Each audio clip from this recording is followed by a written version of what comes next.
take projection.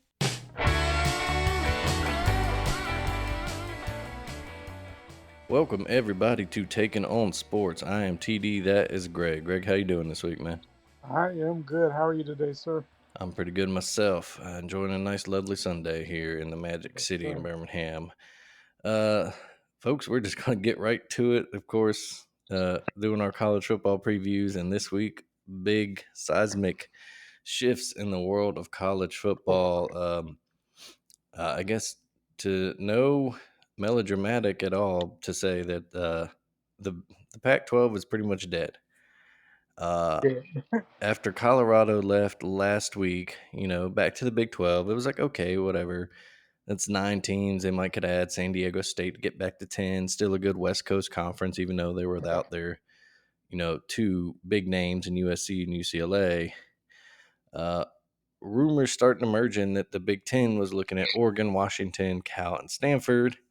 And then they kind of went back down and said the Big 10, some presidents weren't really excited or interested in adding those schools. And then it popped right back up again the next morning that they were talking about Oregon and Washington. And lo and behold, Right. they invited and added Oregon and Washington to the Big Ten. So now the Big Ten has a Western wing.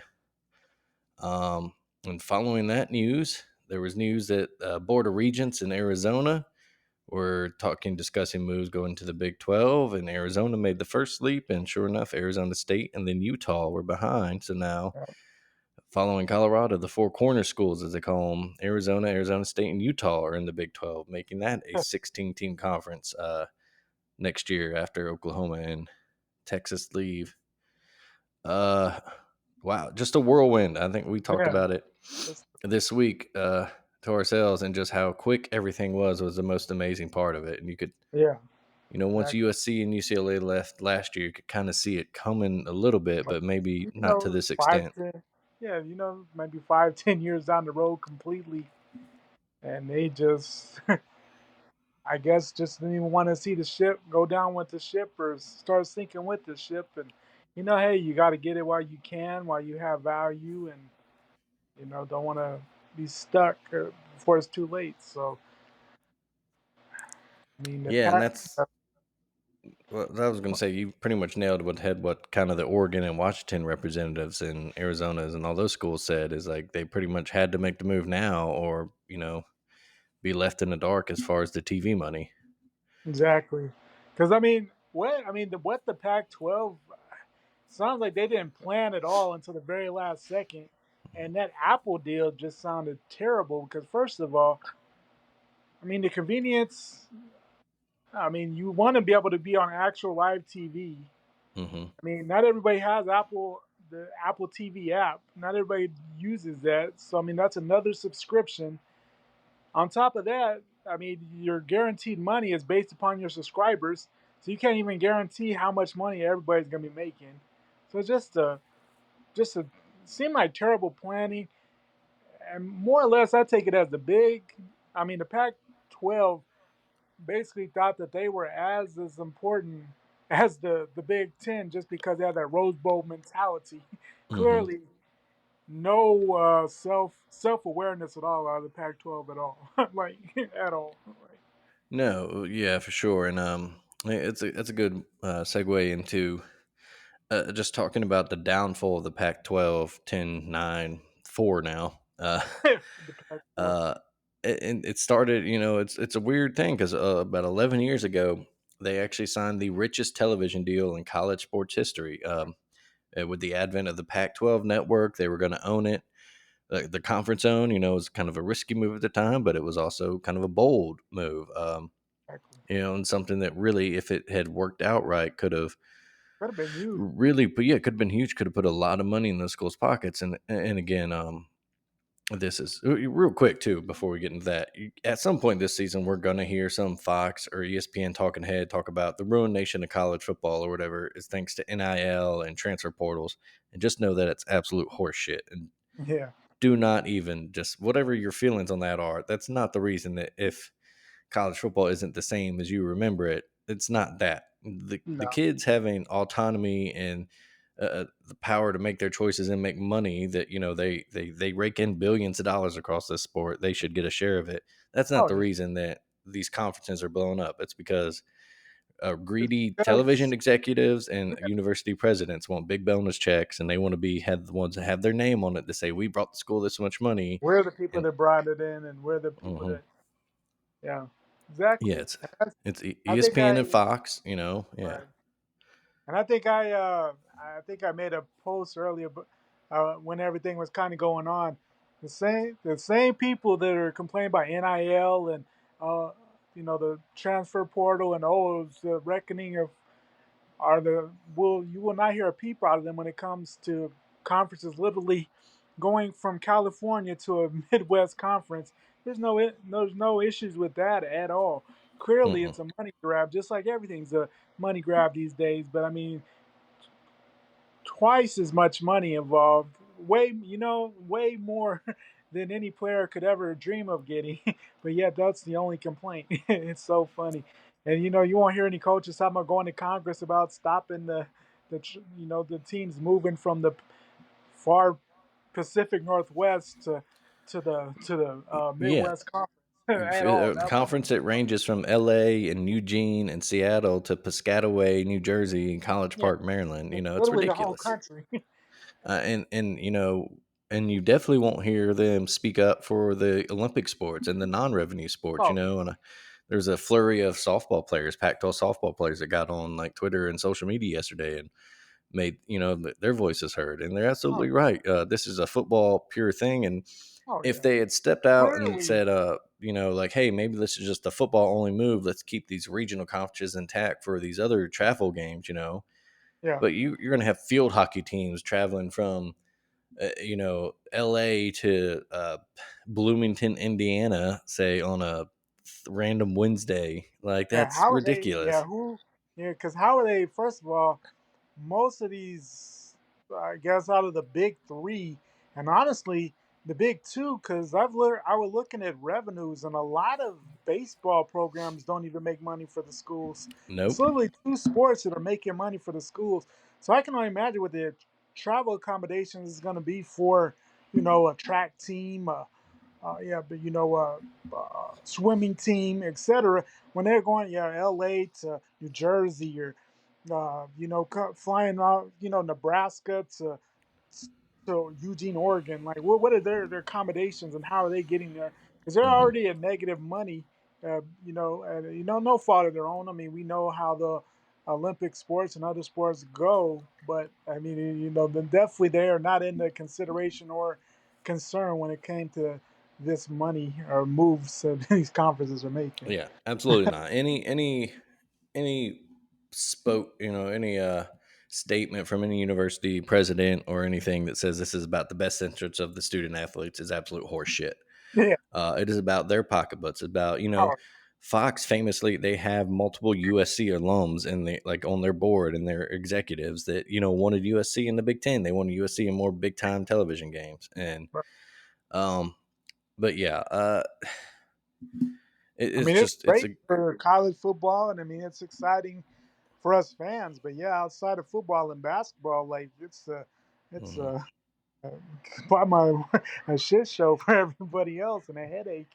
Like, Yeah, and it's like I said, we're going to get some more big time regular season matchups, which is cool to an extent. Even then though, it kind of takes away if we see them during the regular season now, then they're not going to be as special during the playoffs if two teams meet. Like oh, USC and Ohio State say they meet in the regular season and they turn around and meet again in the playoffs. It's like, oh well, we saw this one earlier this year. Like, okay, cool. exactly. It definitely And changes. after we've seen this testimony before from like West Virginia fans that went to the Big 12, and they're like, at first it was kind of cool, but then after a few years, when a struggling Texas team comes in and they're 3-5 or whatever, then it's not that exciting for them to come to Right. Morgantown. Or you take away the beautiful thing about college football and college sports is the regional aspect, where you could make a road trip to this game, and even if it didn't mean a lot, like it's still Oh yeah, cool that Tuscaloosa is only 5 miles. 80 miles from Starkville, like. You could literally go there, and all you're Hmm. worried about is getting your game tickets because you're gonna go home afterwards. And Hmm. And now, Like, yeah, especially like obviously those West Coast oh, teams are going to play each other in the Big Ten, but then they're still going to have what 5, 6 other games a year, or at least a couple once you do the home and road splits, where they're out in Minnesota and yeah, Ohio. yeah, and USC fans don't even fill the Coliseum up when they're not at the top notch. Imagine how Hmm. many fans are going to go to Minnesota. Yeah, when Purdue comes to the Coliseum, I don't think USC's packing it out. We saw No, the abysmal attendance at the Rose Bowl the past few years for UCLA games for actually, teams they've been playing for a century now. Uh, you think that, there yeah, were some teams. Wisconsin or Iowa? Yeah, no interest. Mm-mm. But yeah, going back to uh, the the Pac-12, it's kind of there was a great article, a couple, but really one really good on the I believe the Athletic this week about just the detailed all of the missteps that the Pac-12 has taken since that record TV deal about Yeah, 11, 12 years ago. They never did with sure, that Pac-12 network. They never found a distribution partner, so they never got like a contract with DirecTV or anyone to show the game. So if like you or even saw the like game that might be a little interesting, like this UCLA Arizona game, and it might be like a number 21 versus number 17 matchup, but you're like, man, late at night that'd be a fun game to watch. Oh, it can't. It's on the Pac-12 network. right, because Um, how many providers actually have the Pac-12 network? I think it was like DirecTV and they didn't. I maybe don't know if DirecTV ever got it, or maybe because I here at the end know they like did. last year, having YouTube TV, I just didn't even think about it so much because I'm Mm-mm. of course SEC guys, so of course got the SEC if I needed to, the Big Ten network. So I'm thinking, well, I didn't necessarily think, and then there was with a couple USC late games, interesting with that Washington State game. It was a late one, and Hmm. it's like can't watch this anywhere. They Yeah, don't and have, it's a shame. So they really kind of, like I said, wanted to own the network completely instead of doing something like yeah, the SEC network, which had to deal with ESPN. And they shared ownership or whatever, but they also never got carriage rights. They never got distribution deals with DirecTV, Comcast, Spectrum. Name your major provider. exactly. Um, and so that was really one big misstep. They had multiple chances to expand, when teams were adding little bits here and there, when this first Because started years ago. Remember, around that same time, there was that huge rumor that, uh, Texas, yeah, it OU, was going to be everybody was going. Texas A&M, Oklahoma, Oklahoma State, Texas Tech, and like one other team, Colorado maybe. Like we're going to move and form this big Pac-16 Yeah. conference, and it was The huge. And 11, then it kind of fell through, and then Colorado ended up going out there. They picked up Utah, A&M, and Missouri left for the SEC. Nebraska left for the Big Ten because they were tired of dealing with Texas and Oklahoma's power in the conference. Um, but so that's a misstep. And then along the way, though, the Pac-12 kind of stood pat when the SEC was going to 14 teams and the Big Ten was going and adding yeah, Maryland and Rutgers too. Uh, they had chances. They could have added a name like San Diego State, which is right in their footprint and a growing school. And I think I saw something interesting the other day. San Diego State, if you combine football and basketball winning percentage, is the top school over the past decade. right.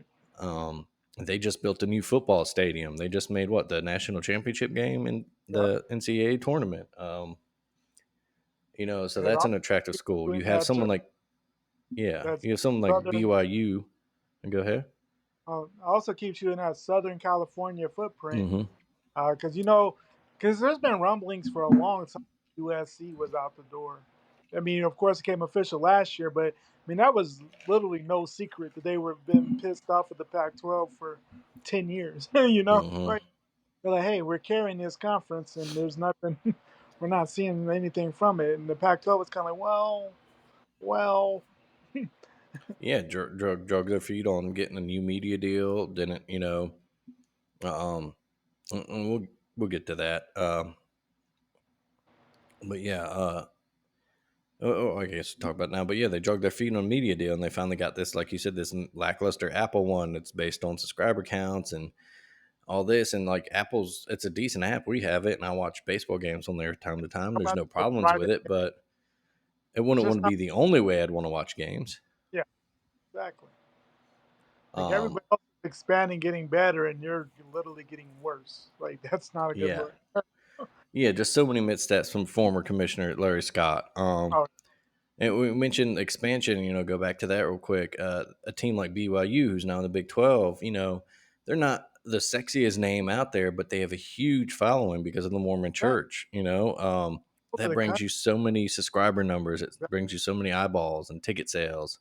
Mm-hmm. A team like Boise State, Oh, they turn their nose up at because they're not a great academic institution. Well, doesn't matter. Like you're these conferences, they're like, oh well, the Pac-12, we're premier athletic we're, institutions. It's like, but that doesn't have anything to do with on the field. Like this is an athletic decision. mm-hmm. And Yeah, Boise they State is a marketable brand in college football. People tune are in to see games well on the known. blue field. Yeah, Yeah, it's they've a literally known been name. Yeah, exactly, and and yeah, that's what I'm saying. They have that Big Ten attitude without the Big Ten's intelligence and marketing. mm-hmm. Exactly. Yeah. It was failed leadership through and through, and self inflicted wounds. These, uh, I think actually going back to that DirecTV thing, they had a chance to partner up with DirecTV, and the university presidents voted it down. Like, Oh, why? It's just dumb decisions. And, wow. Yeah. one thing too, why university presidents, I know it's kind of in their job description, but they really don't need to be the final say in these decisions. Like, athletic directors are there for a reason. uh, they know what's best for the athletic program, and the university presidents are just seeing dollar signs, and that's a Exactly. whole other conversation we can get into. But it's why you don't run universities as corporations, which is what's happening now. But yeah, so just so many self-inflicted wounds for the Pac-12. They could have expanded. They could have gotten new TV deals. They could have found partners. They could have done what the Big 12 did and just re-upped with their current deal with ESPN and Fox and whoever, instead of waiting until the last minute like they've done now under the new commissioner. And he got dealt a bad hand, but he also drug his feet and he waited, hoping for this last minute kind of like prayer, Hail Mary, if you will. Of you knew part of this. I mean, obviously, you're smart enough to become a athletic, a commissioner, etc. So you have some intelligence. Like you knew what you're coming into, and Hmm. you're at the last minute. You have to have some plan coming into that situation. Like you have to know, hey, we're gonna at least try this, this, and this to try to expand or see what we can do to make ourselves look good. Because I mean, obviously he came in USC and UCLA, they're done. I mean but they did the exact opposite of what the Big 12 did. I mean, the Big 12 literally lost their money makers, and yet the Big 12 was like, we're not going to just sit around. They Hmm. made smaller moves. It wasn't the sexiest of moves, but it was moves that made sense. They're bringing in BYU, uh, bringing back Colorado for what that's worth. They raided Cincinnati, Houston, Cincinnati, UCF. Houston. Yeah, rated possibly, arguably one of the best non-power five conferences that was out there. And brought in some of their best talent, um, and wanted to stay alive. They were saw the writing on the wall and like, hey, we don't want to end, and did what they can, and now they've even Arizona State, Utah. I mean, not the sexiest of names, but Utah has had a heck of a run on the program with Kyle Whittingham as the coach. Hmm. Decent basketball program. We know how good Arizona is at basketball traditionally. I mean, just having the opportunity, and you look from basketball standpoint, Kansas and Arizona every year, that's appealing in itself. Yeah, the Big 12 basketball is a big winner in all this. Man, Adding just a name like Arizona and, like you said, a solid program in Utah. yeah. Um, we talked about winners there, but yeah, the losers now, of course, the Pac-4 left: Cal, Stanford, Washington State, and Oregon State. They Cal literally and have Stanford are going to be fine. Cal and Stanford are because they academic have academic. institutions, premier. Stanford, I think, has one of the largest endowments of any like program that's in major sports, and the FBS. And then they They could have the go independent and national, be fine. and then they have Um, the national fan. I mean, not that I guess the most vocal fans, but they're clearly all over the country just because hmm the type of Yeah. academics. Cal's fallen off, and they had that run in 2000s where they were battling Yeah, USC for Pac-10 titles back then, but they'll be fine. And you do wonder what that means for them since they're so strictly academic first. Do they right. drop down the FCS? Do they drop football together? Do they not that care that much? Do they go independent? You feel really bad for Wazoo and Oregon State because they are the ones really left out in the cold here. Yeah, They either have to go, you wonder, are there those four schools maybe going to merge with the Mountain West and form? Do they keep the Pac 12 name, Pac and 16, whatever just they have want to call everybody it, else. and just, yeah, kind of fold in, merge with the Mountain West?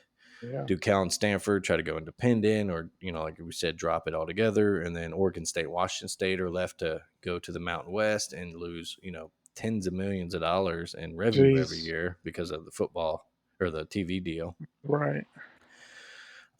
Who Yeah, is knows? this the official end of the Pac-12? Like, is this the Oh yeah, last year that we'll actually see that brand on the field in football?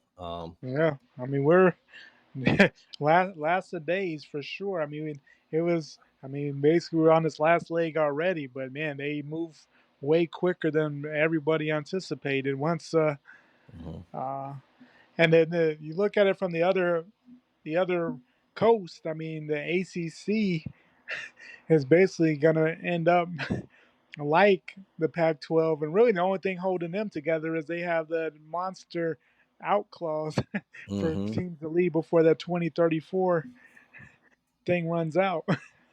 Well, yeah, and that's a good. Let's get to that. Florida State this week has been angling that. They've been saying what kind of USC did for a while. They're mad. They feel that they deserve more money from the ACC. They carry some weight in terms of their name. Um, you know, they want they want unequal revenue sharing, which is where they'll get more incentive based, or and more, Hmm. hey, our games have higher ratings, so we should get more of the TV deal money, which is Right. understandable in a way.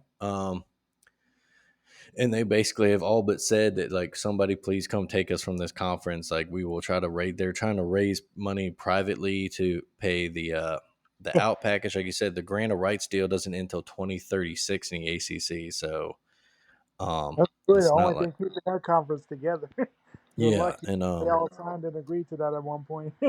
yeah, and the one thing that they do have going for them, at least at the ACC, is that they have the two big brand names, and football wise, in Florida State and Clemson. In Miami is the name still, even on Yeah. field it's been. And then, of course, they have the Tobacco Road basketball stuff going for them. But so you got to wonder where the ACC goes from here, because they have to be aggressive. But um, what route do they have? It's not like, are they going to somehow convince, and they're not going to convince an SEC school to leave, Yeah, that's not going to happen because I mean barring they're already some struggling to miracle stay. TV deal, That doesn't it's, seem likely. yeah, it's not going to happen. So do they maybe try to go like the pack or the Big 12 route, and kind of the old school, what it used to mean realignment is where you go pick these smaller programs that have made a name for themselves. Do they go knocking on like maybe Appalachian State or Coastal Carolina, these programs that have come up over the past decade and are solid programs, and try to get them some more up and coming names, or a James Right. Madison, a FCS powerhouse forever that's made the leap now. But then Um, still, what does that do to help you make money though? That's the big thing. exactly. Are they big enough names? They Right. have, James Madison, I think, might have the numbers in terms of alumni. It's a little bit bigger Right. school, but Coastal Carolina and App State are small schools. Right. Very small Their school. enrollments are Very small, and regional. they're good brand names for football, but is it enough to, some TV network's going to be like, oh yeah, sure, we'll add an extra 10 million per school every year. Yeah, we're happy to have App State. I mean, it's cool for the regional, but Mhm, yeah, how many people live out? I mean, I'm sure there's some people everywhere, but yeah, you look in the Midwest, how many Appalachian State graduates live in Illinois that are gonna, mhm, exactly. where is there a market there, or yeah, anywhere like And yeah, that? we mentioned something like the Pac-12. kind of slipping and missing a chance? Did the ACC miss a chance to add a school like UCF, who does have a huge alumni base because they are a big school? Huge school. And I was fascinated obviously, to see how big UC. At one point, I didn't even realize mm, how big UCF really was, and that no, I was a think they huge, have like huge almost like school. a 60,000 Yeah, undergraduate enrollment. So imagine yeah, how many graduates are out there. And and they made a name for themselves on the field too, and they kind of yeah, missed their shot. Of course, there's always a possibility they could come and turn right around and be like, "Hey, actually, we've got this better deal for you if you come back and here, like you get to play, the UCF Dream, you get to play Miami and Florida State every year, and really yeah. try to put your name on the map there in terms of the state. We've seen that before. TCU went from Conference US or from like what the WAC to Conference USA to the The Mountain Mountain West. West, and then like after a year in the Mountain West, the Big 12 sent them an invite, and they're like, okay, let's go, or they had that flirtation with the Big East, that weird. Yeah, that was weird. That would have Um, super weird, but yeah. Speaking of conferences that went by the wayside that maybe weren't the greatest in the world, but had a great brand that you could watch, man. Those, even after Miami and Virginia Tech left for the ACC, they still had, remember the 2000s, like that run from like 2005 to 2010 or so when West Virginia, Louisville, oh, the that, Rutgers had their moment in the sun. yeah, The Pat White, Steve Slayton, West Virginia teams. Those like that was I good can't football. remember. Like Jeff Brom maybe was I don't know, he's a little earlier, but those quarterbacks in Louisville, like those were great football games. Yeah, good Thursday night games.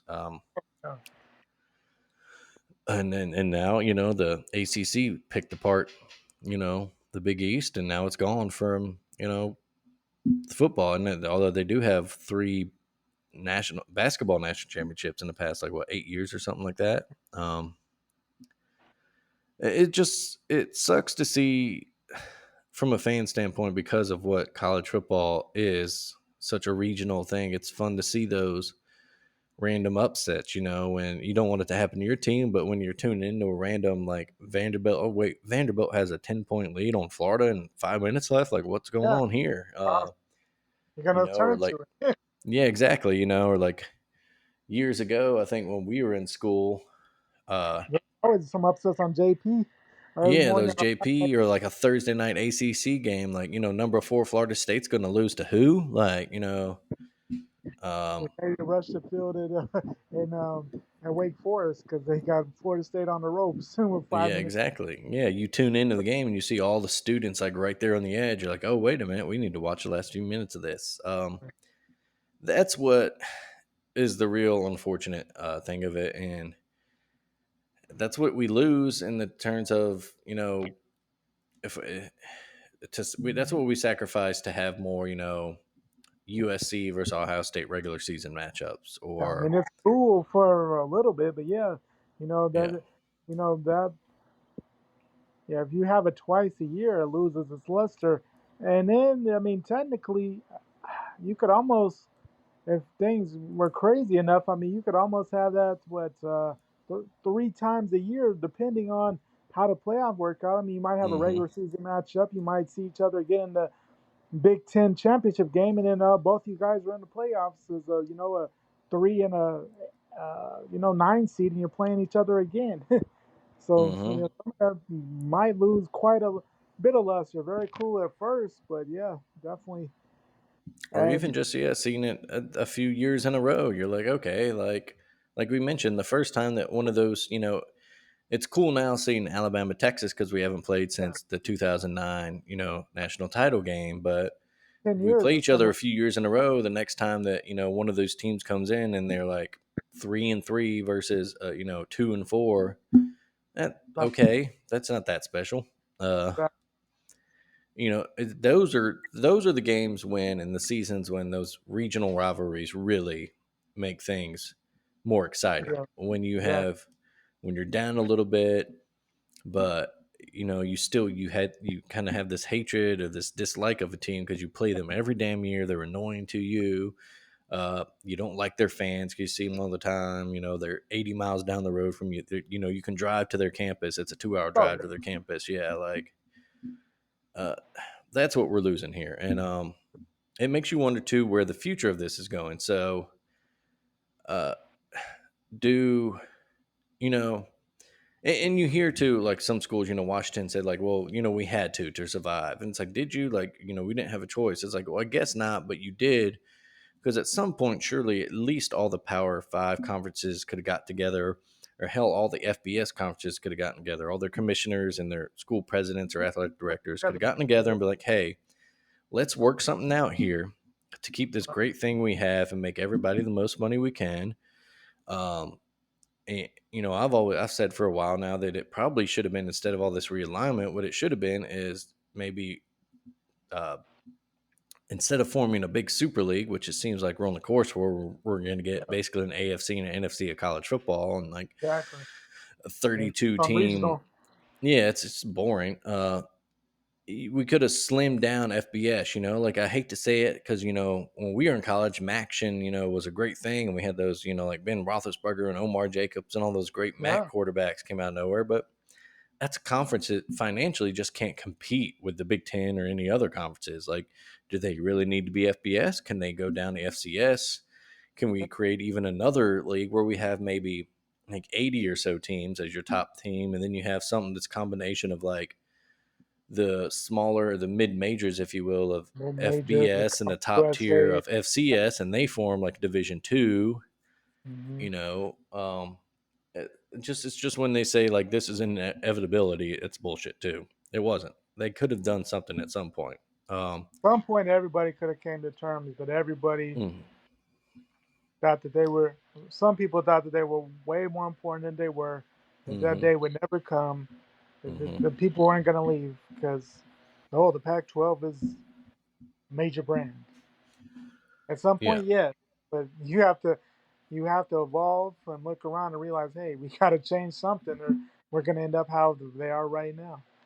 And you would think that should have been enough smart people to figure that out. But yeah, without losing your regional identity, without losing everything. But that's one thing that I do like that the SEC's done. Yes, they've expanded, but you notice the markets they've expanded to aren't crazily outside of the footprint. mhm. OU a little bit. I mean, excuse me, Missouri. You're like but it's not super outlandish. They still And you border know, Arkansas. Yeah, like right? Yeah. Texas I mean, it's borders not. Louisiana. Yeah. Exactly. It's not outlandish. And that's the other thing. The SEC is just kind of, I like how the SEC is not really jumping because they know, hey, we're still a big brand, and we're looking at what's best long term. And I think that they have a better mindset as far as let's look long term rather than the instant money. Um, Hmm. which I even think the Big Ten is looking at instant money. They've done a good job of marketing and staying as the number 2 power conference, but even them looking, you wonder like how is this really going to work? Uh, with cross country flight as we are talking about for the Olympic sports.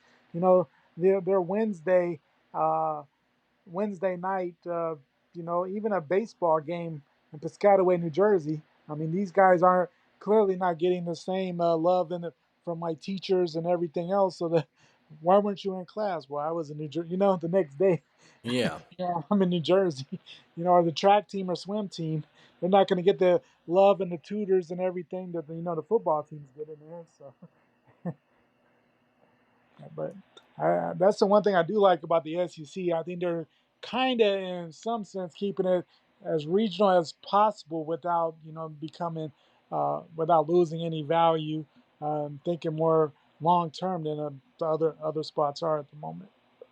Yeah, it definitely seems like they've been less, like you said, less aggressive. And like last year, with Texas and Oklahoma basically came to the SEC. And at that point, Right. as much as like I don't like it, like you can't turn that down from if Yeah. you're, Huge making program. decisions based on money. Yeah, two huge Huge programs and programs. names. Two programs that are good at multiple sports. I mean, it's not a one Yeah, shot thing. exactly. We've talked about the Oklahoma softball program, like that, adding that to SEC softball is It's gigantic. Um, crazy. Yeah. Texas has a decent basketball program, the football, baseball, but OU has had decent basketball at times. We know the football, the softball. just everything that just aligns well with what the SEC is looking for. So Hmm. Um, but yeah, so where does this go? Like we said, the SEC is kind of staying pat, but if somehow FSU, say Clemson, or somebody get the money to break away and they come to the SEC, well, sure, the SEC will probably add I them because jump on that. they're in their footprint. If FSU's been offered, they actually tried multiple times in like the 50s, 60s, 70s to get into the SEC, and then Oh, Florida blocked them at some point, yeah, and then and then SEC went. They were actually the first choice over South Carolina in the '92 expansion, but Florida State actually turned it down then. because Bobby was Which like, "Well, I got an easier route where I'm yeah, at." yeah, it worked out for them in the end. They got a Oh, couple national titles, 14 straight top four finishes. But you also wondered like, yeah, like could they have still won a title in the SEC back then? Probably, yeah. Like yeah. they had so much talent, maybe they would have gotten more because of that. We'd probably gotten more classics between. That really would have made those Florida State games Oh back wow. then. I mean, they were already electric, and can you Hmm. imagine that? That is your key to go to the championship game. Yeah, right. That really, yeah. The last Saturday during the Thanksgiving weekend to go to Atlanta. Wow. Hmm. Yeah. Uh, and so yeah, we mentioned like Miami. So the SEC's at 16 now. The Big Ten will be at 18 with the addition of these teams. But then Um, the other thing you want to see too is, if the Clemson's of the world, the Florida States of the world, find the money and able to move.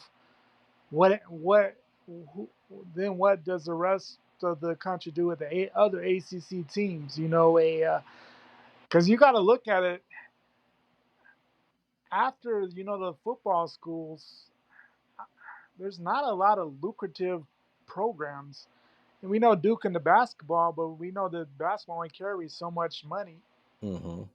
They have a small arena, national appeal, but they're not gonna, you know, that seems more of a Big Ten type. I mean, the SEC I don't think is gonna be all over that expansion.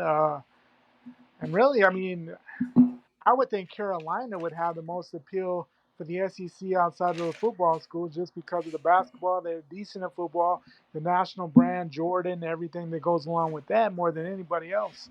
Once you look outside football, but I mean, you have the Wakes, the NC States of the world. Like, where are they going?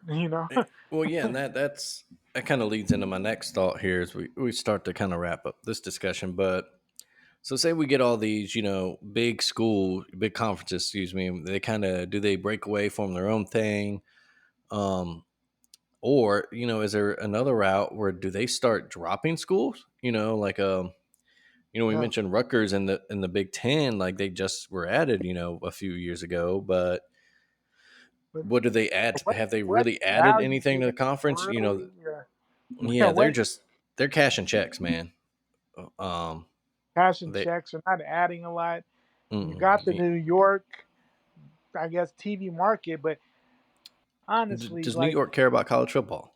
Like, yeah, the people that care yeah, about college football there, or like SEC and Big 12, or Midwest, big Michigan and Ohio State alums that move to New York and they're going to watch Michigan, Ohio State, Alabama, Florida games, whatever. yeah, Like, right. um, But yeah, your at average what? New Yorker could give a damn Mhm. about, uh, of Clemson, even Clemson, like Florida State. The average New Yorker is like, what? Not tuning into that. Yeah, exactly. Um, yeah. At what point do we really start to see maybe like we mentioned it almost like an AFC NFC of college football? Yeah, more of a Um, yeah. Even you would have thought maybe they would at some point gone to more of a instead of conferences, just a regional thing. hmm. The the CFB West, and it's you Yeah, know yeah. We wonder if that's where it's going to happen. With the college football playoff and all that. Is that where it's going to end up anyway? Do we get like a 64 team division of sorts, and we just end up with, like you said, a West, East, a South, and a Central division? yeah. And does this end all? Do we circle back at the end of the day and we end up with our geographic alignments anyway? Yeah. And maybe we just leave out some schools. Like I said, the SEC, is Vanderbilt adding anything to the conference beyond, being able to The claim you have a academic great academic institution and, Nashville or whatever, but um or at the end of the day, are they going to get squeezed out because, well, if we're doing this conference, you're not really a premier team. We'd rather, you're not, you're not fit. the big reason why we're getting this Yeah. 100 billion contract or whatever the number might be from Hmm. ESPN. You literally have really no reason why. Yeah, like a lot of those original Big 12, Big 10 moves. I mean, you look at like Maryland, you look at Rutgers. Like, are they really bringing anything value? A lot of the Maryland people have been pissed off that they ever left the. I mean, I understand why they left the ACC, but as far as the regional rivalries and everything, I know that Yeah. there's a lot of frustration with those not even being a thing anymore. Yeah, like they haven't built up any rivalries in the Big Ten, and then Oh, you don't see Maryland Duke games anymore. That was used to be one of the hottest rivalries in college oh, basketball. yeah. And Maryland, Maryland hasn't done anything Big Ten foot basketball wise in the Big Ten. exactly. Um, I mean, and they haven't even had the Big Ten, ACC always had that November thing, and Duke and Maryland have never played each other in that. I've always wondered yeah, why not? And where's that? What? yeah, That's a huge thing. it's ridiculous. Yeah, like so again, yeah. Do we eventually, like you said, are we just going to see college football? Southeast college football south. Are we going to get Yeah, like a Northeast division, which kind of resembles the old Big East? yeah. Or do those? Going Do we for get it. like a 40 team top division, and we leave out like teams like Mississippi and Mississippi State? Would they get left out in that? Yeah, you Because if you're wonder. pulling from the top of the SEC and ACC, like like. It's a lot of teams left out, but in Hmm. reality, it's a lot of teams that are left out as far as what we think about when we think of great college football, anyway. So I mean, it's Hmm. not like we're looking for Wake Forest to oh, yeah, no one's thinking about Wake Forest or even the Mississippi school regionalized. I mean, we like to watch Ole Miss, Mississippi State, but the Hmm. national appeals, is it there? Not really. No, yeah. Time and Um, time and again, people might want to check out Lane Kiffin a game or two or the Egg Bowl, but yeah, so we'll see how it goes. But definitely heading towards that regionalized or super conferences, and I think a lot of people are going to be left with hurt feelings because they're going to realize we're not needed in any aspect of it. mm-mm. But I guess that's about it as far as the realignment madness. Yeah, That's all I got on my notes to talk about. We'll see what else happens down the road. yeah. For this year, we'll just we'll always watch because it's what we love. We love the sport, but it We're does suck to very. see it change. And can you imagine the schedule makers? I mean, they've worked hard to Oh, figure out the Big 12 adding all the teams and then the Big 10 and they figured out how to get USC and UCLA involved and figured out those couple of years of scheduling, and it's pretty cool how the Big 10 figured it out, and now they're like, well, shit, and now hmm. we're right back at the drawing board because we done had to changes everything, and those guys are like, geez, we're gonna Yeah, get a bit more money now because it's ridiculous. Yeah. Hey, folks, this concludes part one of this week's show. We decided to cut in half, so as not to make it a huge episode for you. Go ahead and check out part two, where we preview the Big 12 and Pac 12 conferences for this year's college football season. All right. Thank you so much for listening.